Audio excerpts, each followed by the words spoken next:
Hello, and welcome to Caden's Corner. Today I want to discuss something that has been bothering me since the day I got into wrestling. It is the over reverence, the almost religious level of zeal and fanaticism associated with legacy wrestlers. Now, just like any form of business or entertainment, really, things are going to be founded by their pioneers and built from the basis that they set up.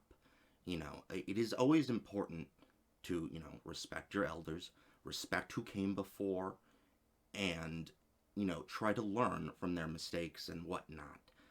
But you run into an issue when the use of star power and legacy fighters overtakes the promotion and pushing of new talent. Another thing that worries me about the overuse of legacy talent in wrestling as a whole and in AEW is that wrestling is becoming a niche interest more and more these days. I know we're getting more on TV and more on the internet a lot, but it is still a very niche group, and we rely on an older fan base, and we rely even more on converting new youth to having an interest in wrestling. And unfortunately, I don't think a lot of these legacy names are going to mean much to the young fans, especially if you look at it from the direction of they're trying to get into wrestling, so they get into AEW. It's a new organization with new wrestlers, new stories, whereas WWE, which has been going on forever, and it's basically a soap opera history over there. Wrestling kind of is a soap opera in a sense. But the point is, it's hard to get into if you don't know the characters and what's going on. When you bring characters like Sting and Taz and make them take up time without, you know, talking about their past and showing footage of their past, it's not going to mean anything to the young audience. And AEW usually doesn't own the footage and the rights to some of these legacy fighters, so they can't even show us why these guys are so amazing. One example in AEW I have is that Brian Cage is part of Team Taz.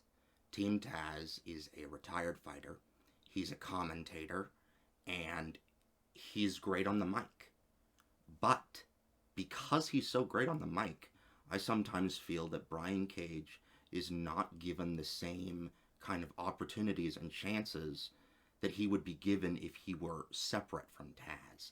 Taz speaks for him, and I feel like Cage needs more chances to separate and grow, and we actually are starting to see this a little bit with the drama growing in Team Taz. I would say that someone also similarly being covered up by a legacy talent is Darby Allin by Sting. I know the logic is that by putting them together, you know, popularity can rub off on Darby, but I just really have not liked the spots and things they've done with each other so far. I was not a fan of the street match, and for 6 to 7 weeks prior to it, Sting was coming out every episode of Dynamite, taking up time, valuable time that could be used to characterize other upcoming wrestlers, including Darby Allin. Heck, you've still got Ric Flair and John Cena and some, you know, Hall of Fame people from WWE still making appearances and, taking up big, 15, 20-minute segments. And it's just getting frustrating for me. One of the things that really enticed me about AEW in the first place was the fact that it had so much raw, new talent, and that the legacy talent that was there seemed very interested in nurturing this field of new talent and bringing them up to a new level on which that they can compete with WWE themselves. Um, and this was exciting for me. I mean, the way these guys were positioned early on, we had Taz just on commentary. We had the voice of WWE himself, Jim Ross, on commentary. Tony Schiavone, all these guys, and they were in the perfect kind of positions to push these new talents. The Young Bucks also brought in a lot of young talent that they knew could be highlighted. This was very exciting. And so seeing legacy fighters like Taz and Sting taking such a prominent role in the stories and taking so much television time, I'm a little disappointed from that aspect as a fan of AEW. On the other hand, in AEW, we have people like Chris Jericho and Tully Blanchard who have done a pretty good job of still being part of the story while not taking up excessive TV time. I feel like, because when you look at Chris Jericho, even though he is in the ring fairly often, he's done things like losing to Orange Cassidy.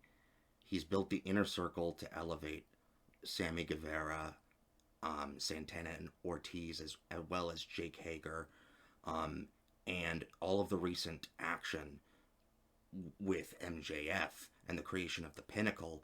This has led to pushing MJF as well. To me, Chris Jericho understands how to be an old school legacy talent that still fights.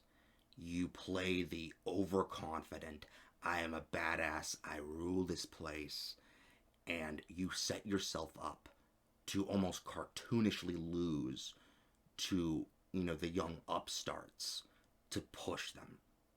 It's fantastic, and I love it every time he does it.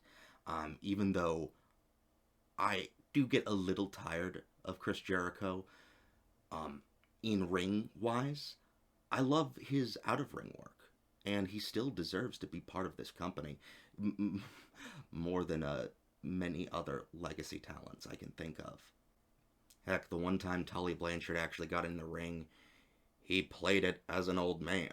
He let his tag teammates do most of the work. He mostly just went against Marco Stunt. And there were a few times where he looked like he was going to do a move, and then he kind of was like, no, I'm too old for this. Screw that.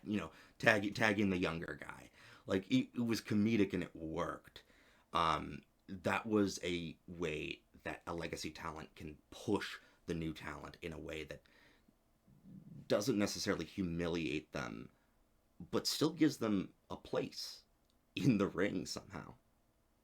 And while I mean no disrespect at all to the legacy of the Rhodes family, or of Dustin Rhodes, me and my family, we're not a big fan of Dustin Rhodes in the ring. I personally think he's still fine on the mic. It's just, it is a sad truth that he had many of his youthful years, no, pretty much all of his youthful years, in hindsight, almost kind of wasted at that company of WWE. It's sad. I feel like he was owed so much more than WWE ever gave him.